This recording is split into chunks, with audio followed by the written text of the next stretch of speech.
Jour de fête à la chapelle Notre-Dame du Wasenberg. L'association organise un repas festif. Après la messe, dégustation de jambon au Riesling animée par Bernard et Alexis. L'objectif, récolter des fonds pour les rénovations. Le plus urgent pour nous, c'est de refaire les gouttières et surtout les ardoises du clocheton suite à des infiltrations d'eau. Donc ça, c'est le prioritaire et le plus urgent. Mais on a également l'affaissement du parvis de la chapelle. Et il faudra qu'on renforce bientôt le talus pour que le muret et le parvis de la chapelle ne partent pas. Voici message de belles mélodies, des chansons rien que pour vous. Transmis dans vos mains à tous les refrains, venez tous faire la fête avec nous.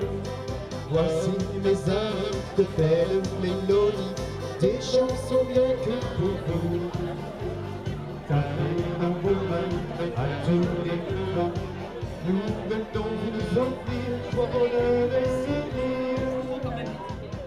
Créé en 1988 par Joseph Gross et Paul Ruche, et après quelques années de sommeil, l'association est relancée. Les membres du comité ont mis à disposition leurs compétences professionnelles et les abords ont été débroussaillés. Depuis 2015, nous avons repeint l'intérieur, on a fait une rénovation à l'intérieur de la chapelle, notamment pour la remise en peinture. Nous avons refait l'installation électrique. Les travaux à venir dépendront des finances. L'association fait un appel aux dons et donne d'ores et déjà rendez-vous à ses amis le 15 août. Victoire pour le judo club Vosges du Nord. C'est à Rouen que Nelly, Julie et Jennifer ont été sacrées championnes de France de judo adapté. Premières de leur catégorie respective, elles se sont battues pour décrocher leur titre. Julien, Philippe et Maxime ont aussi participé, mais n'ont pas été classés. De retour à Niederbronn, amis, famille, coachs et élus locaux ont félicité les judokas.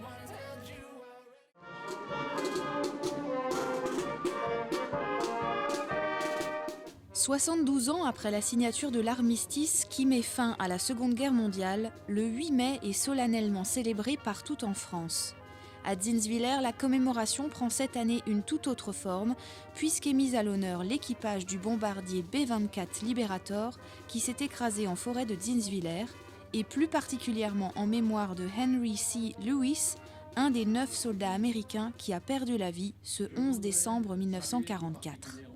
Je souhaite que ces commémorations perdurent et je fais participer tous les ans l'école. Quand vous faites participer l'école, c'est forcément les enfants et donc les parents suivent. Et donc pour justement ne pas faire oublier toute cette mémoire et tous ces souvenirs et autres pour essayer de les garder tout le temps.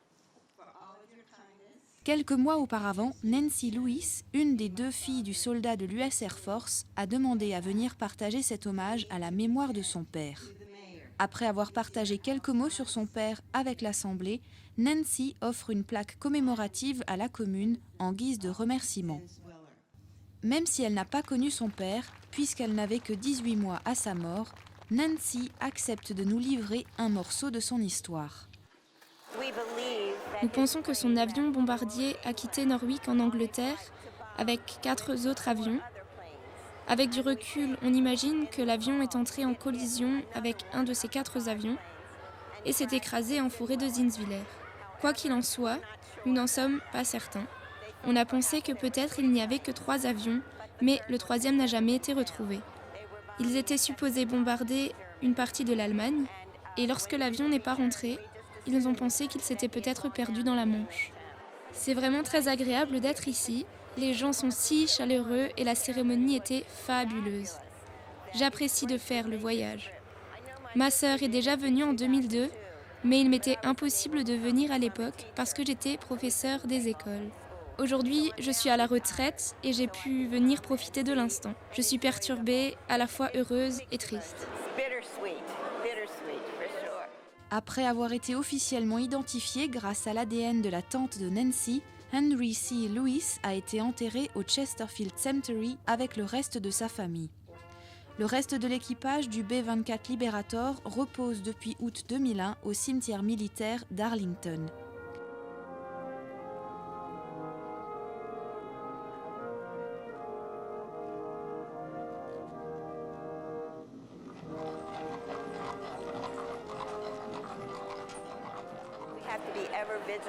Nous devons être toujours vigilants à propos de tout ça, toujours prudents. Nous devons préserver cette mémoire pour les générations futures. Aujourd'hui, on a fait du bon travail. Cette commémoration restera gravée à jamais dans les annales de Dinswiller et pour Nancy, ce 8 mai est à marquer d'une pierre blanche, comme le jour où elle a pu rendre dignement hommage à son père, un devoir de mémoire si important pour elle.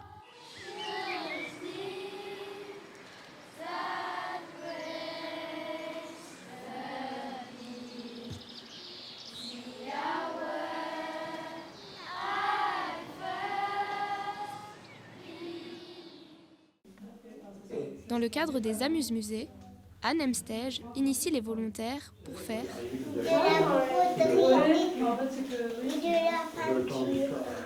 C'est au musée d'Auffilaire qu'a lieu cet atelier original, customisation d'un tote bag avec des couleurs vives et joyeuses. Illustratrice pour la jeunesse de métier, Anne troque aujourd'hui ses crayons pour des aiguilles. C'est vraiment quelque chose que j'aime partager, j'aime faire découvrir.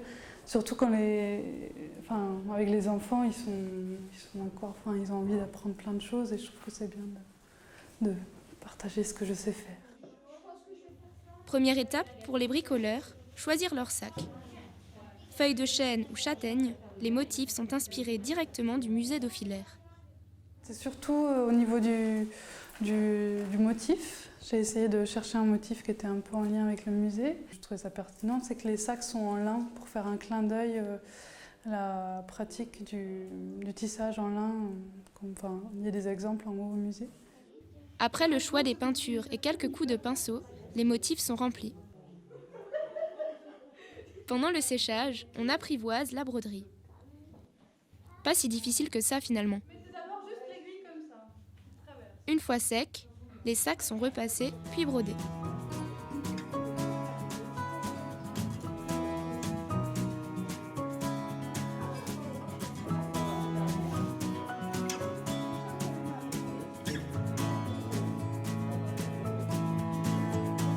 Tous repartent avec un sac unique, mélangeant patrimoine et modernité.